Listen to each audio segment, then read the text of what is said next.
ఈ టెంపుల్ వచ్చేటప్పటికి పటాన్చెరు దగ్గరలో ఉన్న గణేష్ గడ్డ అనే ఏరియాలో ఉన్న గణేష్ టెంపుల్ అనమాట. ఈ టెంపుల్ వచ్చేటప్పటికి చాలా పవర్‌ఫుల్. ఇక్కడ స్వామి సింధూర వర్ణంలో అయితే దర్శనమిస్తారు. ప్రతి సంకష్టహర చతుర్థికి చాలా చాలా విశేషమైన పూజలు జరుగుతాయి. దాంతో పాటు మంగళ ఆదివారాల్లో కూడా చాలామంది భక్తులైతే ఇక్కడికి వస్తూ ఉంటారు.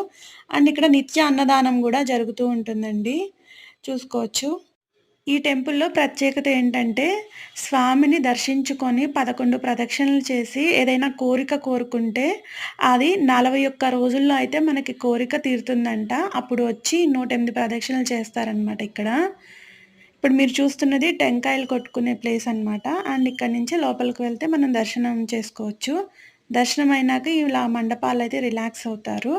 పక్కనే ఇంకా పక్కనే శివాలయం గూడా మనకి దర్శనమిస్తుంది.